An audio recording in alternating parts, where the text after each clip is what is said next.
Ketika mereka dijadikan topik, partikel-partikel ini nggak boleh dicoret sama sekali. Jadi langsung ditambah partikel wa. Jadinya double particle minasang.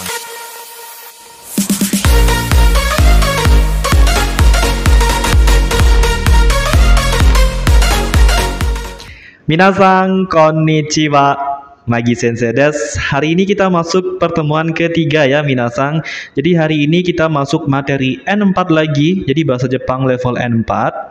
Namun hari ini fokus materinya itu adalah materi tambahan yang saya susun dari bab 26 dan bab 27 buku Minano Nihongo 2. Fokusnya adalah membahas fungsi partikel wa ya minasang. Nah dulu di N5 kita itu belajar partikel wa sebagai penanda topik, penanda subjek. Nah sekarang saya ngasih beberapa tambahan ya minasang. Dulu di N5 kita belajar pola kalimat menyatakan suka, pandai, dan sebagainya. Itu harus menggunakan partikel ga untuk menandai objeknya. Nah sekarang di N4 dijelaskan bahwa partikel ga sebagai penanda objek dari kata sifat berikut ini itu bisa diganti dengan partikel wa. Oke, setelah partikel ga diganti menjadi partikel wa, objeknya berubah menjadi topik. Itu saja. Jadi ini sama dengan materi pentopikan objek. Jadi kalau ada soal nanti kata benda titik-titik suki desu. Nah, itu bisa ada dua opsi. Bisa kalian jawab pakai partikel wa, bisa juga kalian jawab dengan partikel ga. Kayak gitu ya, minasang. Kalau kita pakai ga, berarti benda di sana itu sebagai objek fungsinya. Kalau dia pakai wa, berarti benda di sana dianggap sebagai topik. Seperti itu ya. Nah, ketika objek dari kata sifat suki dan teman-temannya dirubah menjadi topik, partikel ga harus dihilangkan, diganti wa. Seperti itu ya minasang, tolong diingat baik-baik. Seperti contoh berikut ini. Anime wa suki desu. Nah ini kanji suki ya minasang. Dari anime ga suki langsung ga-nya diganti wa menjadi seperti ini. Yang artinya aku suka anime. Contoh yang kedua. Kanji wa heta desu.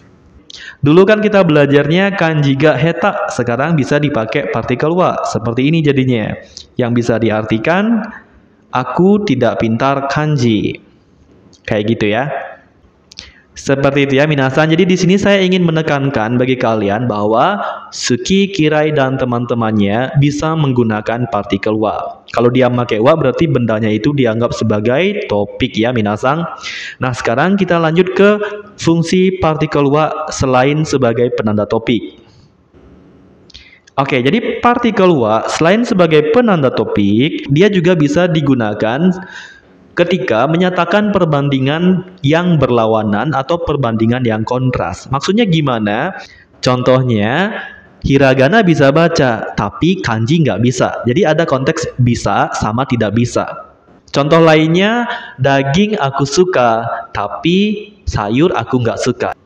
Jadi ada yang suka, ada yang tidak suka. Ada yang bisa, ada yang tidak bisa. Seperti itu ya minasang. Jadi menyatakan perbandingan, tapi dia hanya khusus untuk menyatakan perbandingan yang berlawanan.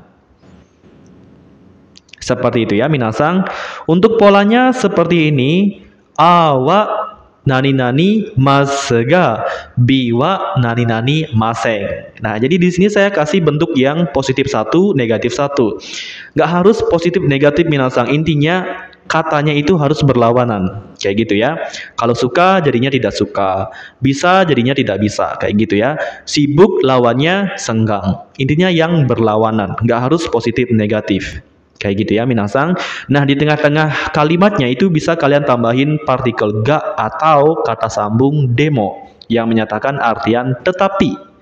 Oke, untuk menegaskan makna pertentangan, berlawanan. Nah polanya bisa kita artikan A itu bisa atau A itu oke, tapi B itu nggak bisa, nggak oke. Kayak gitu, intinya berlawanan ya minasang. Saya kasih contoh ya biar makin paham. Contoh yang pertama, biru wa nomemasu ga sake wa nomemasen.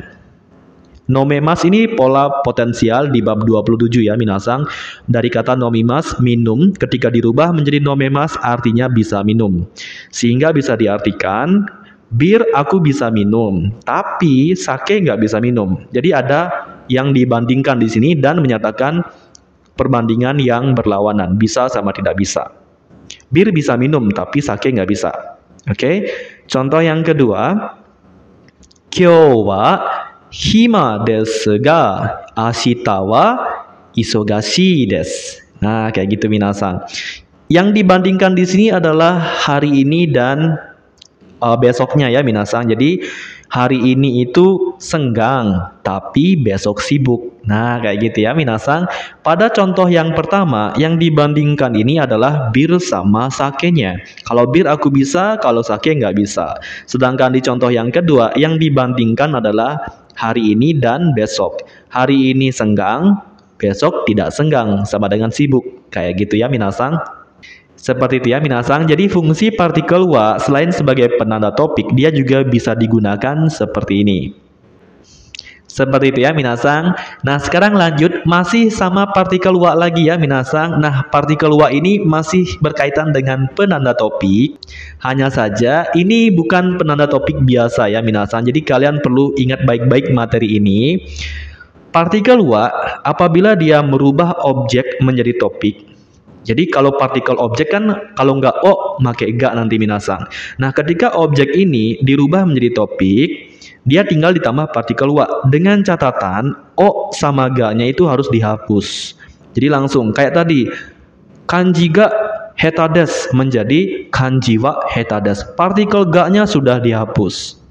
Oke, biar lebih jelasnya saya kasih contohnya lagi ya. Kyoshitsu ni sensei ga imasu. Di sini saya pakai bentuk casual, iru. Nah, ketika sensei yang sebagai objek di sini saya rubah menjadi topik, sensei-nya pindah ke depan, partikel ga diganti menjadi wa. Jadinya seperti ini. Sensei wa kyoshitsu ni iru. Ga-nya dihilangkan, harus dihilangkan ya. Artinya sama, menyatakan sensei di kelas kayak gitu. Kalimat yang pertama, di kelas ada sensei, sedangkan ketika dirubah menjadi topik, kita menekankan sensei-nya. Sensei ada di kelas, kayak gitu. Contoh yang kedua, iie de tegami o kakimasu. Artinya, menulis surat di rumah. Nah, ketika mau merubah tegaminya menjadi topik, ingat o-nya dicoret, dipindah ke depan tegaminya, lalu ditambah dengan partikel wa. Tegami wa iie de kakimasu. Suratnya ditulis di rumah. Nah, kayak gitu. Cuman penekanannya aja yang beda, artinya sama. Kayak gitu minasang. Nah, sekarang poin pentingnya itu di bagian ini minasang. Apabila yang dijadikan topik itu bukan objek minasang, melainkan tempat dan sebagainya, di mana partikel yang digunakan sebelumnya itu selain partikel o dan ga, contohnya seperti ini, partikel d, partikel ni, partikel kara. Ketika mereka dijadikan topik, partikel-partikel ini nggak boleh dicoret sama sekali. Jadi langsung ditambah partikel wa. Jadinya double partikel minasang. Materi ini sering keluar di ujian dan sering juga dipakai sama orang Jepangnya sendiri minasang. Kayak gitu ya. Jadi kalau di ujian, bagian acak kalimat, kalau udah ada partikel wa yang lebih, itu pasti ada yang double partikel nanti.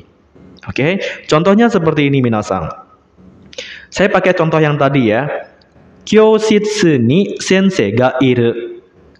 Di kelas ada sensei. Nah, tadi kan yang dijadikan topik itu senseinya. Sekarang kalau kalian mau menjadikan tempatnya, menekankan tempatnya sebagai topik, jadinya seperti ini minasang. Kyoshitsu ni wa sensei ga iru. Artinya di kelas itu ada sensei. Nah, jadi penekanannya itu di kelas. Kalau tadi kan senseinya yang ditekenin, sekarang kelasnya yang ditekenin kayak gitu. Nah, karena di sini partikel awalnya itu adalah partikel ni, nggak boleh dicoret, jadinya double partikel numpuk kayak gini. Kyoshitsu ni wa bla bla bla. Kayak gitu minasa.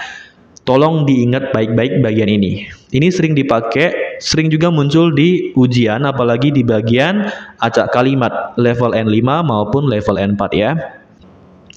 Oke, biar makin paham lagi, saya kasih contoh lainnya lagi ya minasang. Contoh yang pertama, koko kara umi ga miemasu. Yang artinya dari sini kelihatan laut. kayak gitu ya. Miemas itu artinya terlihat. Ini materi bab 27 ya minasang. Nah, ketika kalian ingin menjadikan koko kara dari sininya sebagai topik, kalian tinggal tambahin wa setelah partikel kara. Jadinya seperti ini. Koko kara wa umi ga miemas. Nah, kayak gitu. Dari sini itu kelihatan laut. Kayak gitu minasang. Nah, ini juga bisa kalian kombinasikan dengan pola yang menyatakan perbandingan kontras. Koko kara wa umi ga miemas. Asoko kara wa miemasen. Bisa juga kayak gitu nanti minasang ya. Ini berkaitan dengan materi yang sebelumnya juga. Lanjut ke contoh yang kedua. Iye de sake o nonde wa ikemasen. Iye itu kan rumah, sake itu minuman sake, nonde dari kata nomimas, minum. Wa ikemasen di sini itu pola kalimat menyatakan larangan. Ini udah dipelajari di N5 ya minasang. Sehingga bisa diartikan tidak boleh minum sake di rumah. Nah, apabila kalian pengen nekenin di rumahnya, IED-nya itu kalian rubah menjadi topik, kalian tinggal tambahin partikel wa setelah partikel D. Jadinya seperti ini. Iede wa sake o nonde wa ikemasen. Artinya sama, cuman penekanannya yang beda. Kalau di rumah, nggak boleh minum sake. Intinya yang ditekankan ini adalah di rumahnya. Seperti itu ya minasang. Jadi penggunaan partikel itu ternyata bisa double seperti ini ya minasang. Yang penting ketika kalian menggunakannya pada konteks yang tepat ya minasang. Oke, jadi seperti itu ya minasang untuk tambahan materi bab 26 sampai bab 27 khusus membahas partikel wa. Kalau kalian masih ada yang belum paham, silahkan kalian tulis di kolom komentar ya minasang, kita diskusi bersama-sama. Oke, terima kasih ya minasang. Bagi kalian yang sudah menonton sampai akhir, saya apresiasi sekali ya minasang. Itu saja untuk hari ini. Terima kasih karena sudah menonton dan sampai jumpa di video-video saya selanjutnya. Minasang, mite kurete arigatou gozaimashita. Mata imashou.